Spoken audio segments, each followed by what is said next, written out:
नमस्कार। कार्यक्रम खबरों के आईने से में आपका स्वागत है। मैं हूं विकास सचदेवा। आज हम चर्चा करेंगे रूस और यूक्रेन के युद्ध के बारे में। रूस और यूक्रेन का युद्ध क्यों हुआ, इसके पीछे कारण क्या है। सबसे पहले जानते हैं कि आखिर रूस ने यूक्रेन पर हमला क्यों किया। हालांकि रूस के राष्ट्रपति व्लादिमीर पुतिन इसे हमला नहीं कह रहे, वो इसे सैन्य कार्रवाई कह रहे हैं, मिलिट्री ऑपरेशन। सबसे पहले जानते हैं कि किस तरीके से रूस ने जो हमला किया यूक्रेन पर, या युद्ध जो चल रहा है उसके पीछे का कारण क्या है। असली कारण अगर हम बात करें तो असली कारण है नाटो।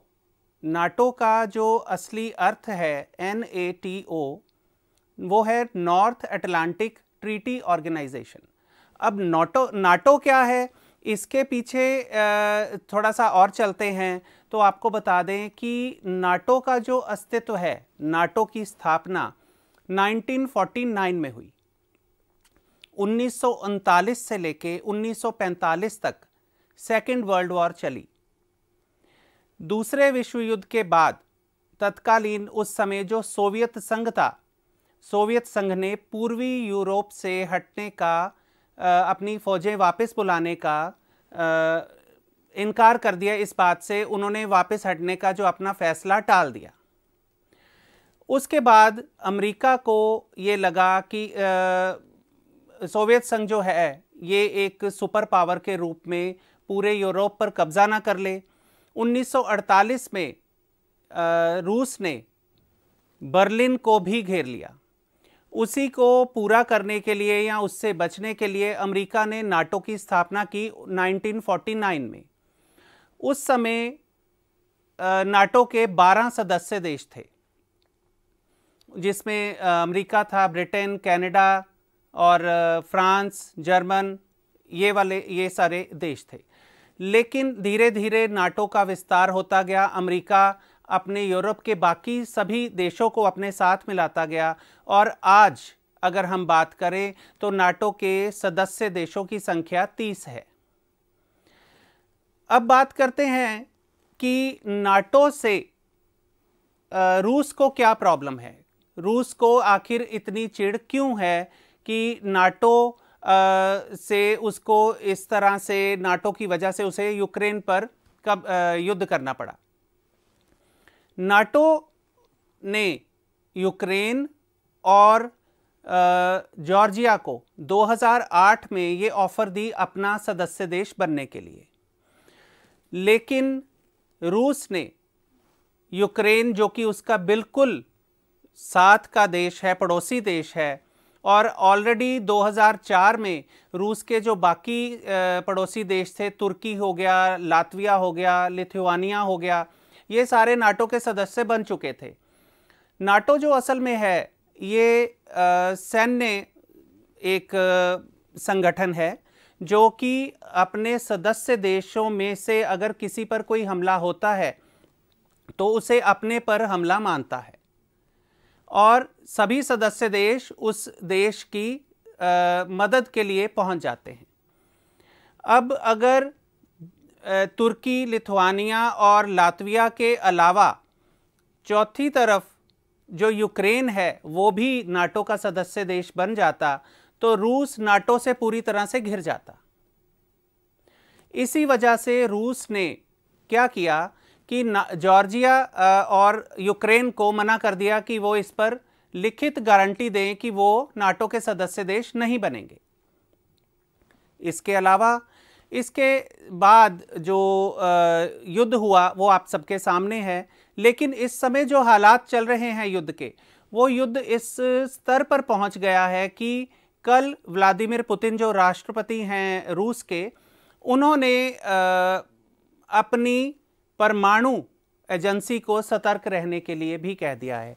ये हालांकि हो सकता है कि उन्होंने एक डराने के लिए या एक तरह से दबाव बनाने के लिए किया हो इस तरह से, लेकिन आने वाले दिनों में इसके क्या प्रभाव हो सकते हैं, क्या नतीजे हो सकते हैं, ये बहुत कठिन है कहना।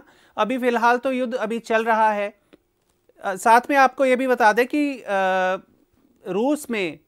रूस ने नाटो का जो विरोध किया उसकी वजह उसकी ये थी कि नाटो अगर उसकी बिल्कुल सीमाओं पर पहुंच जाए तो उसको अपनी रक्षा या अपनी सैन्य सुरक्षा खतरे में लगी।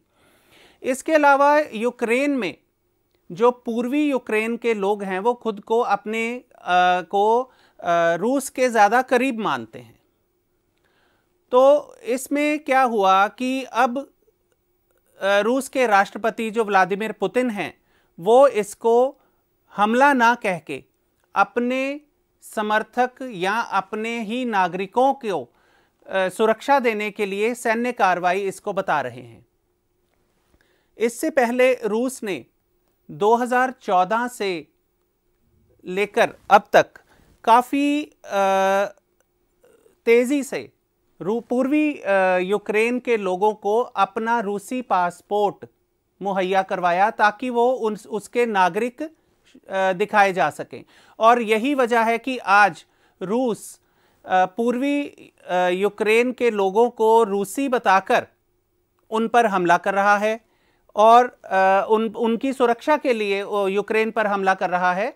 और यही वजह है कि आने वाले दिनों में यूक्रेन जो है, पूर्वी यूक्रेन के लोग रूस के समर्थन में अगर उतर भी आते हैं तो यूक्रेन जो 1991 में जब सोवियत संघ का विभाजन हुआ था, 15 देश बने थे, तो उनमें से एक यूक्रेन भी था। तो हो सकता है कि आने वाले दिनों में यूक्रेन की आज़ादी को खतरा भी पड़ सकता है।